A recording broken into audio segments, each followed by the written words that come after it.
Hello, welcome to this episode of Voice the Word, and I'm putting out some instructional videos of a sort for classical Syriac Aramaic, and we're looking at the Nicene Creed.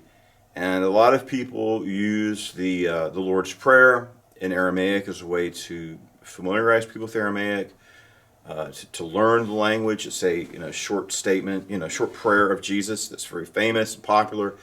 So I was thinking about using the Apostles' Creed in Aramaic as a short way to learn Aramaic, learn it to read it, and some language acquisition. But then we have the Nicene Creed, and that's what's available. I haven't found the Apostles' Creed yet, but the Nicene Creed is very important. And in the next episode of Voice the Word, I'm going to talk about theology, history and theology, and these dominant or important Aramaic denominations. We're going to be talking about the Syrian Orthodox Church, or the Syriac Orthodox Church, and the Assyrian Church of the East. So-called, used to be called the Jacobite Church and the Nestorian Church, and what all that means, what that's all about. But the important thing in this program is the Nicene Creed, and I'm going to modify these clips for the next program, but I want to go ahead and get this out there because I think this is important. And one of the things we see in this is we have the different main denominations: Syrian Orthodox, which is supposedly monophysite, and then the Church of the East, which is its own unique independent branch of Christianity based on the teachings of Thaddeus and Thomas, the ancient Assyrian Church of the East. But there's a lot of conflict between these denominations, really going one way, attacks on the Assyrian Church of the East. But there's a big misunderstanding, and the division is about Christology, right? Both denominations, and this is a big misunderstanding about the Assyrian Church of the East. Both denominations do believe in the Holy Trinity and that Jesus is both God and man. But what's going on is there's a lot of hatred, friction, and casting of aspersions about how Jesus is both God and man. They both agree that Jesus is both God and man, but how that works out, and it's really just splitting hairs because the essential truth both denominations agree in. But with the Syrian Orthodox Church, they have a lot of hatred and animosity towards the Assyrian Church. And they falsely accuse the Assyrian Church of being non-Trinitarian and believing that Jesus is just a man, which is not true. Of denying, they say they're Arian, they're non-Trinitarian. But we're going to see here, this is from the liturgy. Now, there's all these theological controversies in the early church, and we had the Council of Nicaea, which came up with a creed to elucidate, enunciate basic Christian doctrine. It is Trinitarian and affirms the deity and the humanity of Jesus, which is what the Assyrian Church affirms. And as I said in an earlier account, one of these videos, I went to Syria. I was at a Syrian Orthodox seminary. It's a place called Marat Sednaya. Now, the Syrian Orthodox, they're my hosts. They're very friendly and good to me. I'm not trying to cast aspersions on them or say anything negative about them, but they were under the mistaken notion that Assyrians were Arians and don't believe in the Trinity and don't believe in the deity of Christ. And I'm talking to these are young men who are training for the priesthood. And I said, no, I've been to the Assyrian Church of the East often. I've attended the Holy Qurbana, which is the divine liturgy, the Eucharist, and they recite the Nicene Creed. They have every time they have. So I'm telling you, every time that they take the Lord's Supper, they affirm the Trinity and the deity and humanity of Christ. And he was perplexed and confounded. It's like, that's not what I've been instructed. I've been taught that the Assyrian Church of the East are damnable heretics. They're heretics, they're enemies of Christ. That's what he was taught. That's what he firmly believed. And it's like, it's not true. It's not true. But that's the attitude of the Coptic Church as well. And once again, I've been to Egypt so many times. I am interested in Coptic Christianity as well. And I love Coptic Christians. But I think they're wrong on this issue. With all due respect to my Coptic friends out there who I love dearly, but I'll talk about the theological ramifications and aspects of the next program. Now, in this program, what we're going to look at is I have 3 recordings, and I have to modify these things. They're not the way I want them yet. And this is information I took offline. There's a YouTube channel, I think it's called Assyrian Hymns, and the other one's the Malankara Church, which is probably an Indian. I've been to India a couple of times too, visiting the Aramaic Christians there, the St. Thomas, the Mar Thoma Christians. So what happened is Thomas went to India, established a church in India, and it was always in fellowship with the Assyrian Church of the East. Then you had the Catholic Age of Discovery. They went into India and they arrested all the Assyrian priests. And they sent them to the Holy Office of the Inquisition for torture.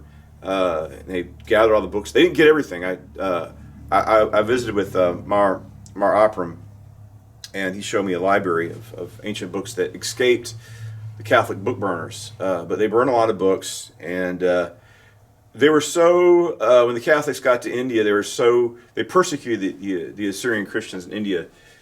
And this community was older than, it's one of the oldest Christian communities in the world. It's founded by St. Thomas, and yet they had the audacity to go in there and arrest the priests and send them to the Holy Office of Inquisition for torture, burn all their libraries up. So the Catholics soon wore out their welcome.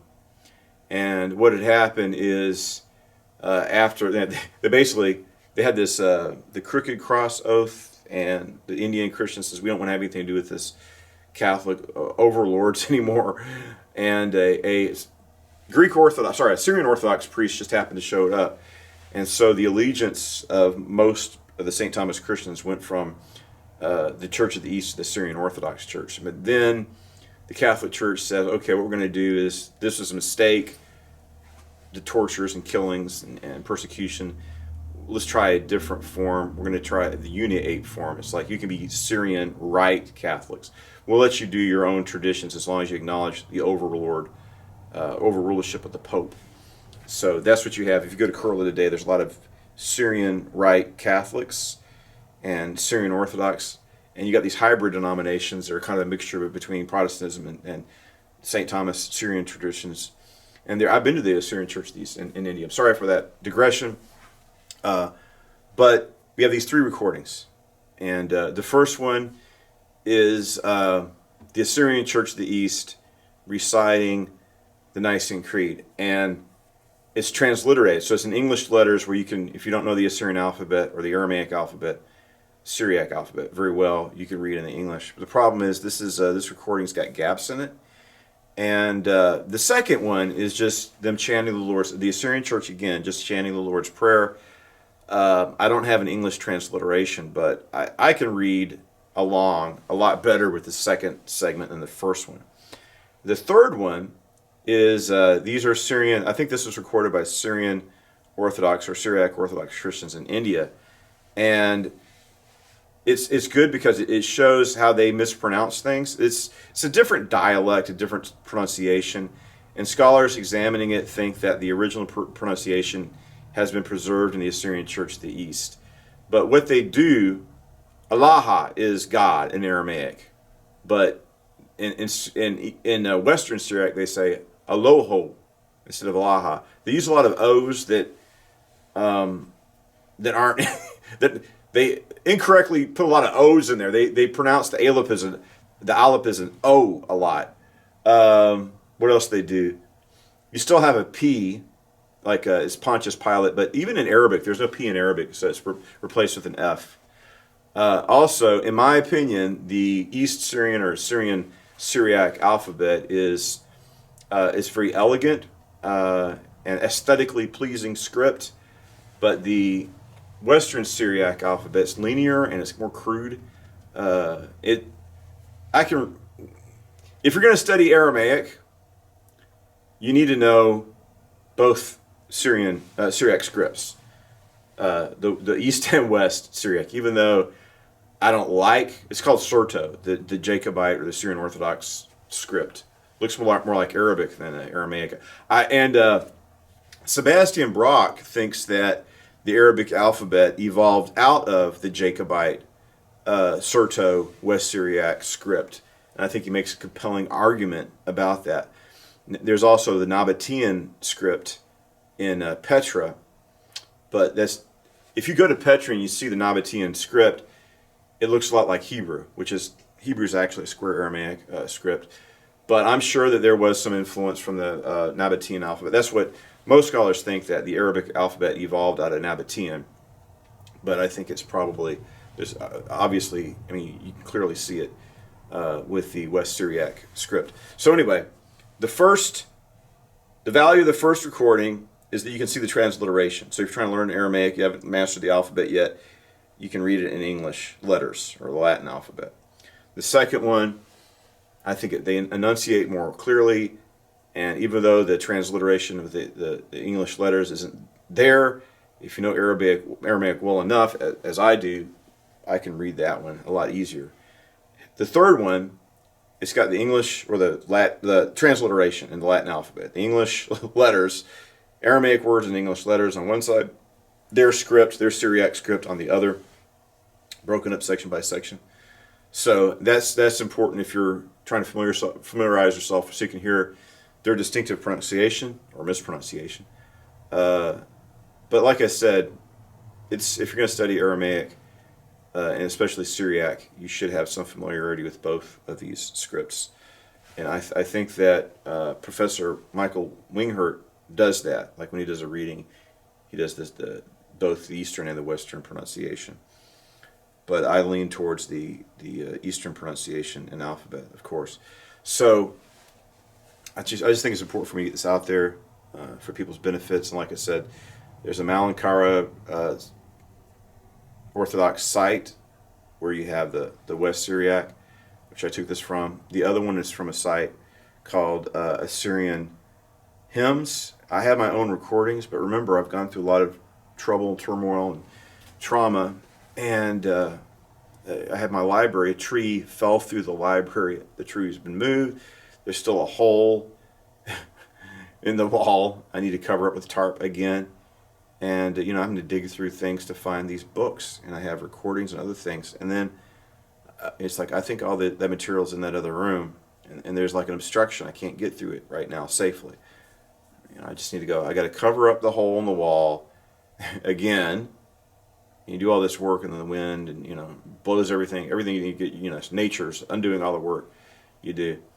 And then I need to get back in there and find these books. I think I put them all in a room, and find these recordings again. Everything used to be up on my YouTube channel, but Google, YouTube, they don't want any Christian, conservative, traditionalist, Republican content. So you get targeted for censorship and deplatformed, as I was.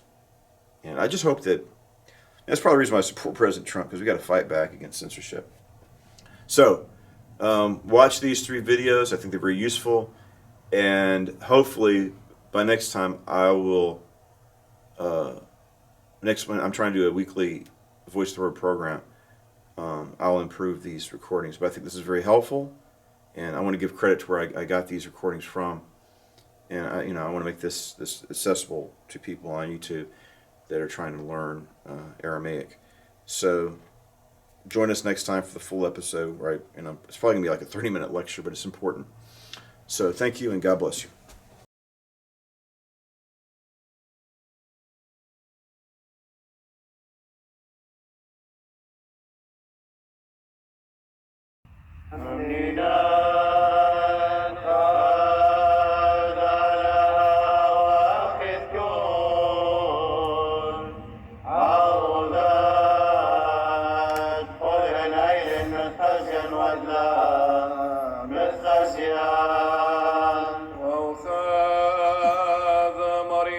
شمشي خبر دلها إخي دايا بخرة خلين بريازة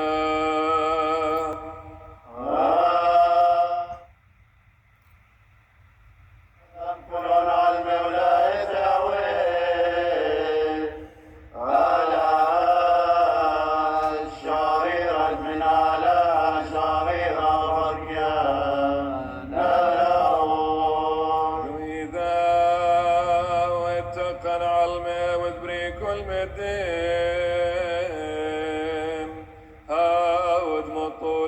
منينا شوم الطول فرقانا مش مياوذ يشم روح القدشة وهو برناشا وثقين مثيل من المار يثرجا خاش وتصقيب بيومي بنطيوس بيلاطوس وثقوار وقام لثلاثة يومين أغتغثيو والسيف لشمية ويذو من يمين داوود ذو العيد المثال عند الميزان والخايف وخاذ روخذ قدشة روخذ أشرارام هاود من هوانا بقروخا مخيانا ولا عيتا قدشتا وشليخيتا خليقي موددا فذا معموديثا شوقانا للطائف وبيمتاد فقر وخيد العالم علمي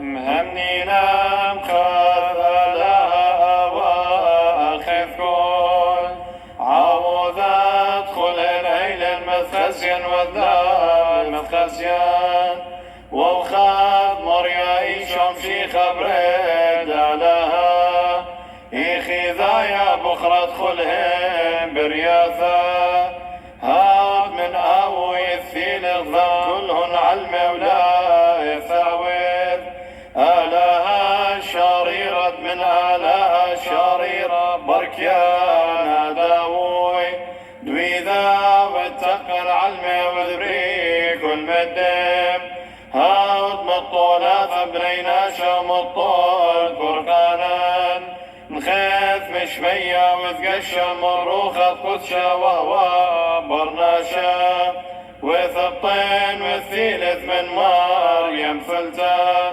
خاش فسقيب يومي بنطيوس بيلاطوس وثقوار وقام لثلاثة يومين أغبخفيو واسلق لشمية ويتو من يمين داوي ثوعثيل مثالا ذا الميثاق والخيال وخاف روخات قدشة روخات أشرارا هاب من أوانا بقروخا مخيانا واخضاعتا قدشتا واشتي خيتا ثوليقي مودينا بغدا معمودي فشوقانا دخطاه وقيمتا بغر وخيد العالم عن من آمين